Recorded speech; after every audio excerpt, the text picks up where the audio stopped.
Dua ta nis me këtë, zoti Dashevci, pra pam disa deklarime, fillimisht si e sheti këtë zhvillimin Izrael-Iran, çfarë është duke ndodhur në sytë tuaj?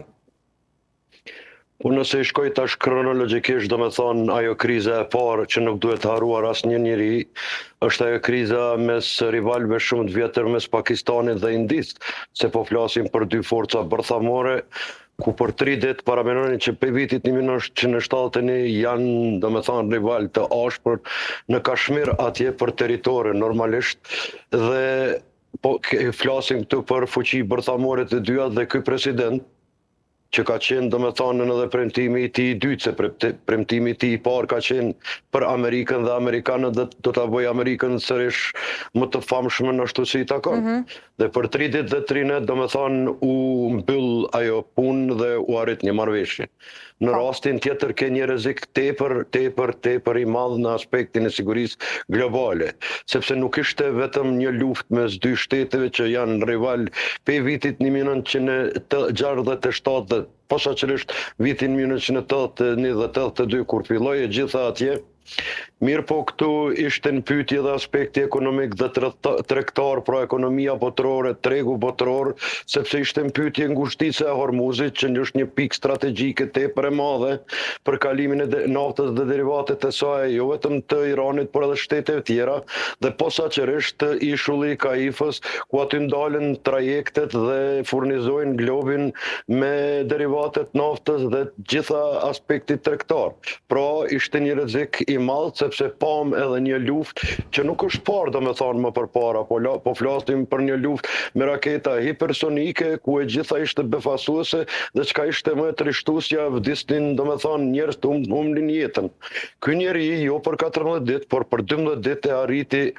ta bëj atë marrëveshje tepër komplekse, por ja që arriti, sepse kur jam pyetur për këtë president më përpara dhe për Kosovën, kam thënë, e mbajnë mend shumë mirë kur kam thënë që duhet jemi tepër krenar që po vije Trump 2, sepse Kosova do të përfitoj shumë në këtë aspekt, dhe unë mendoj që jemi në rrugën e drejtë me atë që kemi thënë se do të përfitojmë shumë,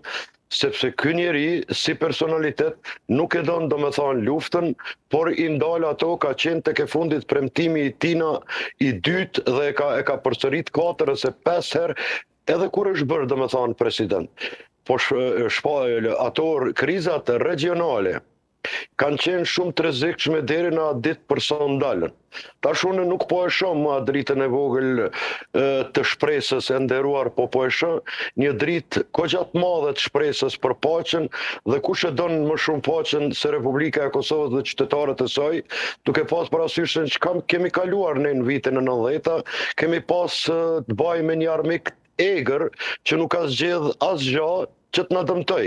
Dhe posaçërisht pas 12 qershorit 1991, ne gjithmonë jemi ballafaquar me luftën speciale, ku ka devalvuar pastaj një luftë tepër hibride të egër, me dezinformata dhe propaganda nga shteti i Serbisë, sepse e kanë vazhduar, do me thonë, edhe rrugën e kasapit Ballkanit, nuk ka ndryshuar ky establishment politik, por ajo qasja e djeshme, nëse e keni përcjell dhe mund ka rata përcjell, do me thonë, të gjithën komplet, prej fillimit deri në mbarim,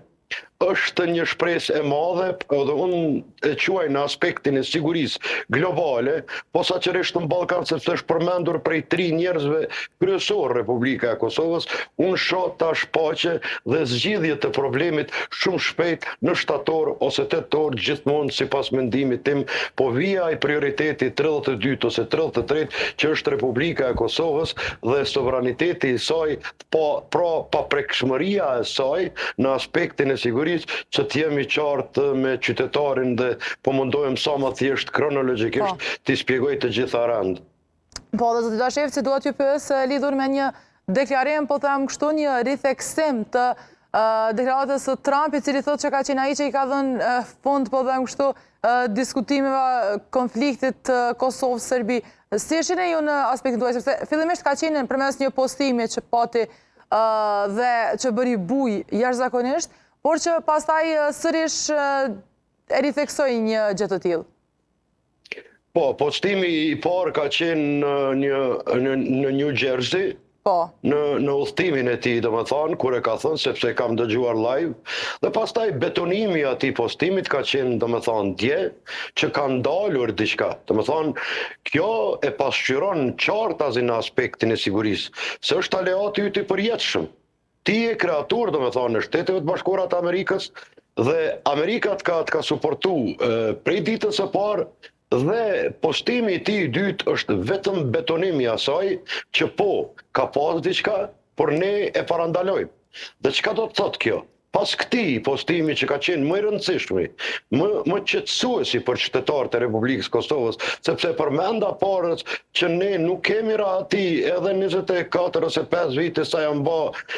domethënë, prej servizit dhe establishmentit kontaminuar atje, sepse na ka ndodhur Bajnska dhe na ka ndodhur, domethënë, 2024 i Lepenci. Dhe ku ka sulme më të shtira se kjo, domethënë, vetëm lufta është më e shtirë, sepse jemi sulmuar nga grupe terroriste, në anën tjetër është sabotuar, domethënë, arteria uji i Republikës Kosovës, ku 500.000 qytetarë kanë shuar etjen dhe termocentralet janë ftofur, domethënë, me atë ujë. Dhe pas këtij, domethënë, sekretari i përgjithshëm i NATO-s Rute, gjithashtu e vazhdoi, domethënë, bisedën e tij dhe tha: ne kemi KFOR-in, domethënë, në Kosovë, të gjithë po kujdesin për në paqen në Kosovë dhe nuk do të lejojmë destabilitetin. Kjo është hera e 4 që e thot, domethënë, sekretari Rute, sepse ja ka tërhekur edhe vrejtjen para 2 javë presidentit serb, kur ka thënë: unë e kam mik, por lej më këto deklarata për Kosovën, sepse nuk lejohet më destabilitet në Republikën e Kosovës. Dhe treta e fundit, po flasim për një president Erdogan të Turqisë, që është buldozheri, që është buldozheri në aspektin e sigurisë globale. Një shtet me 1.100.000 ushtarë, domethënë. Një shtet me kapacitetet shumë të mëdha dhe fuqia e dytë në NATO. Dhe një president del live për mediat e Kosovës, për një medje të Kosovës, dhe thotë për sa është KFOR-i turk. Nuk do të ketë, domethënë, probleme. Jo që është hera e parë, domethënë, që ka thënë këtë, e ka ripërsërit sa herë. Andaj kjo në aspektin e sigurisë, së bashku me institucionet tona gjithmonë, duke mos haruar edhe ushtrin ton që ka kaluar në Defender 2025 dhe ka hyrë në histori. Dhe pse ka hyrë në histori e nderuar? Ka hyrë në histori sepse ju ka dhënë përgjegjësi dhe ju ka dhënë seriozitet që me një divizion plot Shteteve të Bashkuara të Amerikës e ka marrë një Defender 2028 që do të mbahet mend dhe duhet gravuar në histori. Pra, po flasim për institucionet konsoliduara që janë bashkëpunim, bashkëveprim dhe koordinim edhe me reaguesin e dytë që vjen nga BE-ja, por edhe me reaguesin e tretë që është më i rëndësishmi, NATO me mision në Kosovë, dhe këtë vetëm sa po e betonojnë, domethënë, liderët më të fortë në botë, ku dje dhe ta përfundoj, u betonua edhe amandamenti i 5, që do të thotë një për të gjithë dhe të gjithë për një. U dakordua për 5% ku shteti norvegjish vetë se kishte përmbushur edhe para samitit këtë arritje të 5% të prodhimit, domethënë, bruto vendor ose GDP-s në 5%. Pra, u dakordua diçka sepse ka pas skepticizëm, ka pas edhe kritika mes veti, ka pas edhe shkëmbim, domethënë, në debate, polemikat u shuan, domethënë, Shtetet e Bashkuara të Amerikës do të kujdesin për Evropën barë, dhe çka është më e rëndësishmja sepse e përmendi, dyherë do të kujdeset për Republikën e Kosovës dhe nuk do të lejohet ai tentim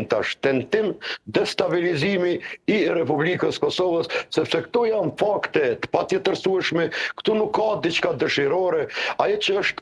fakti patjetërsueshëm dhe shihet me sy e mund çdo konspiracion dhe e mund çdo pavërtet, sepse vërteta dje u pa qysh në orët e pasditës, dhe kjo është me të vërtet një ditë e mirë, sepse vorbullat dhe pasiguria ka mbretruar në botë, ka qenë, domethënë, rrezik, është rrezik ende sepse ti ke një luftë në Evropë, në Ukrainë, 1 milion ushtarë të vrarë të një pale dhe 1 milion ushtarë të palës tjetër, ku është luftë kushërinjës, sepse luftojnë për territore mes veti, dhe këtë ka thënë që edhe në Ukrainë do të mundohet ta ndalë, dhe ajo çka ka qenë e rëndësishme, ka thënë se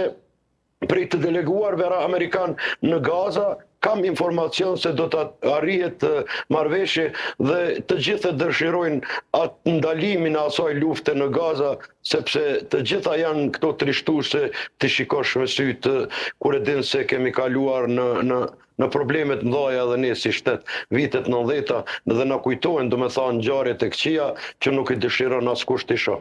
Po, dhe zoti Dashevci, përmendet prati pikërisht duhet ndalem tek kjo çështja që the sa do të zgjas kështu.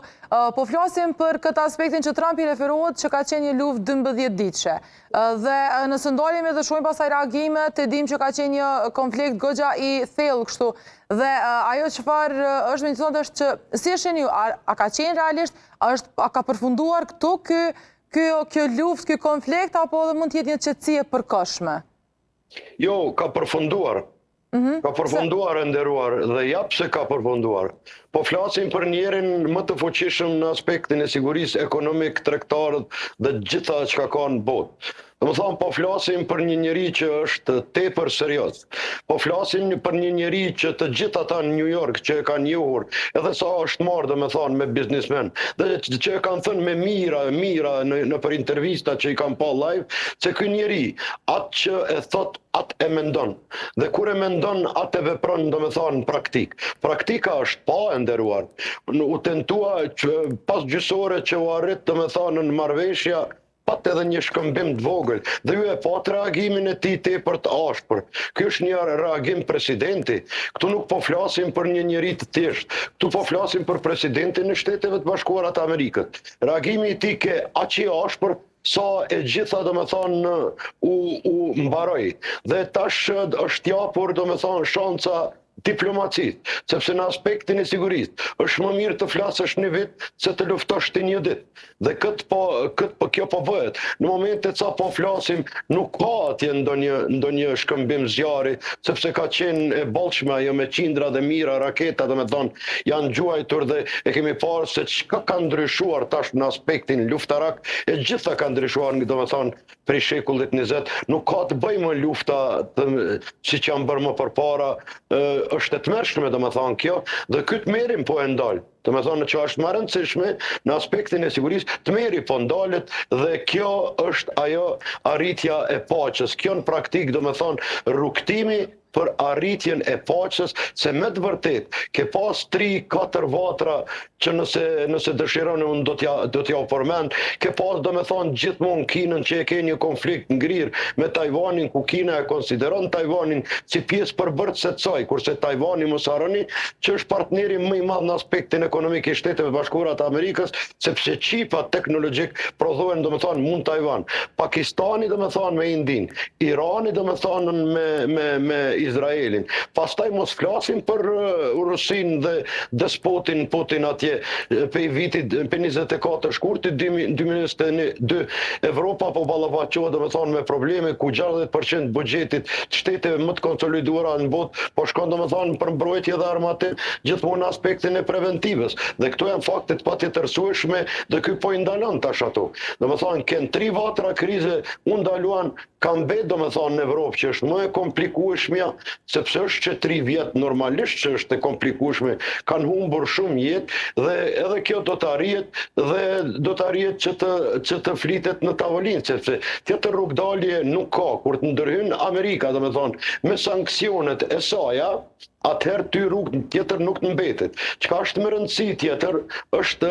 ky president, pra presidenti i nderuar Trump, e ka nënshkruar atë që e ka nënshkruar edhe vitin e kaluar edhe presidenti Biden, pra zgjatjen e gjendjes që janë zakonshme në pjesën e Ballkanit, duke pas parasysh se ka individ në pjesën e Ballkanit që nuk ja dëshirojnë të mirën në fqinjve të Ballkanit. Mos harroni se këtu kemi një Dodik ende që retorika e tina është e ashpër, është i sankcionuar nga Departamenti Amerikan i Thesarit. Mos harroni që këtu kemi një vullin, dhe kur të flasim për vullin, ne po flasim për një njeri direkt nga Rusia, ne po flasim edhe për një establishment politik në Serbi që luan me 2 karike, domethënë herë thot shet armë, herë thot nuk shet armë, kurse zihet në flagrant nga një shtet vllazëror i tij që quhen domethënë Rusia, ku institucionet tyre të sigurisë i thonë se ti po shet armë domethënë në Ukrainë, dhe kjo po i vije fundi domethënë edhe kalkulimeve, taktikave dhe propagandës së tij, sepse propaganda e tij, dezinformata e tij,